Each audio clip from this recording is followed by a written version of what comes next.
शिवपुर गांव में बबीता अपनी दो बेटी शर्मीली और सुमन के साथ एक छोटे से घर में रहती थी। बबीता के पति का कुछ समय पहले ही इंतकाल हो गया था, इसलिए बबीता सोचती है कि उसकी बेटियों की शादी जितनी जल्दी हो जाए उतना ही बेहतर है। मुंशी जी, मैंने आपसे कितनी बार कहा है कोई रिश्ता देखकर बताओ लड़की के लिए। लड़की 19 साल की हो गई है।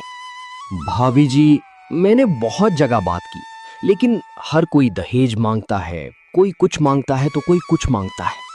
मुंशी जी, तुम तो जानते ही हो हमारे घर में कोई काम करने वाला नहीं है। मैं जो दूसरों के घरों में काम करके पैसा कमाती हूँ, उससे तो बस घर का खर्चा ही चल पाता है। ऐसे में हम दहेज कहाँ से देंगे? भाभी जी, एक रिश्ता है, लेकिन आदमी की उम्र लगभग 50 साल है। उसकी पहली पत्नी मर चुकी है, पहली पत्नी से 2 बच्चे भी हैं, लेकिन आदमी मालदार है। तुम्हारी बेटी को कोई परेशानी नहीं होगी। लेकिन मुंशी जी, उम्र बहुत ज्यादा है, लोग देखेंगे तो क्या कहेंगे? लोगों का काम तो कहना ही है। अगर अच्छे घर में करोगी तो दहेज देना ही पड़ेगा। आजकल कोई भी आदमी बगैर दहेज की शादी नहीं करता है, और तुम्हारे पास तो खुद के खर्चे के लिए भी पैसे नहीं है। ऐसे में दहेज कहाँ से दोगी? तुम सही कह रहे हो मुंशी जी, हमारे पास तो फूटी कौड़ी भी नहीं है। तुम बात करके लड़की की शादी करवा दो। कुछ ही दिनों में शर्मीली का विवाह हो गया। जिस आदमी से विवाह हुआ था उसका नाम था अशोक। अशोक एक सरकारी कर्मचारी था। अशोक के 2 लड़के थे, आकाश और सुमित, और एक विधवा बहन भी थी जो घर की मालकिन थी। उनका नाम रूपाली था। आकाश अपनी माँ के लिए बाजार से कुछ ठंडी चीजें ले आ। गर्मी बहुत हो रही है। उतने में ही अशोक आ जाता है।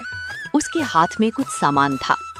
अशोक शर्मीली को खुश रखने के लिए कोई ना कोई तोहफे रोज लाया करता, लेकिन शर्मीली को ना जाने क्यों अशोक के पास बैठना और हंसने बोलने में भी संकोच होता था। इसका कारण ये था कि अब तक ऐसा ही एक आदमी उसका पिता था, जिसके सामने सिर झुकाकर देह चुराकर निकलती थी।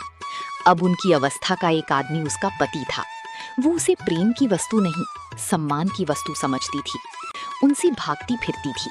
अशोक के सामने आते हुए शर्माती थी। अरे भाग्यवान, तुम मुझे देखकर ऐसे भागती हो जैसे मैं कोई खौफनाक जानवर हूं। अरे मैं तुम्हारा पति हूं। अगर तुम ऐसे ही शर्माती रही तो घर कैसे चलेगा? तुम अब इस घर की मालकिन हो, जो मन में आए वो करो। अशोक अपनी बहन रूपाली को बुलाता है और उससे घर की चाबी लेकर शर्मीली को घर की खजांची बना देता है। रूपाली, अब से तुम कुछ भी काम नहीं करोगी। जिस भी चीज की जरूरत हो शर्मीली को बोल दिया करो। और शर्मीली, तुम रूपाली का ध्यान रखना। बेचारी सारा दिन परेशान सी रहती है। घर में जिस चीज की भी उसे जरूरत हो उससे मंगा लिया करो। मैं हर महीने की तनख्वाह तुम्हें दे दिया करूंगा, क्योंकि घर के सारे खर्चे अब तुम्हें ही उठाने हैं। अशोक पूरे महीने की कमाई शर्मीली को दे देता है। उनका ख्याल था कि शर्मीली इन रुपयों को देखकर फूली नहीं समाएगी। उधर अशोक की बहन रूपाली मोहल्ले की औरतों से शर्मीली की खूब चुगली करती है। अरे जब से आई है मालकिन बनी बैठी है, एक एक पैसे का हिसाब लिखती है। मैं कभी अपनी जरूरत के लिए थोड़े बहुत पैसे मांग लेती हूँ तो टाल मटोल करती रहती है, फिर कहीं 3-4 बार कहने पे ही पैसे देती है।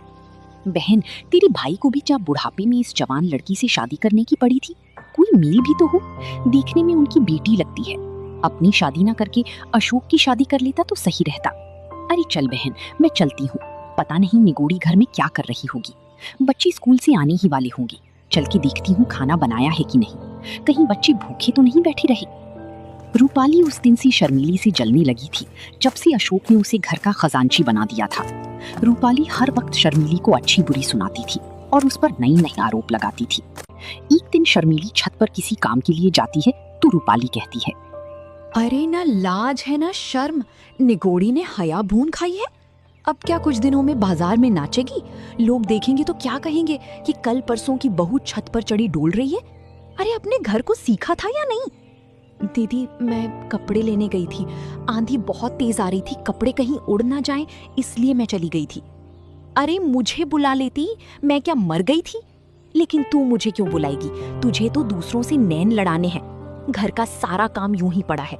बच्चे स्कूल से आने ही वाले होंगे, उनके लिए खाना पकाया है कि नहीं? सुबह से कपड़े ही धो रही थी, बस अभी फारिग हुई हूँ, अब खाना ही बनाने जा रही थी।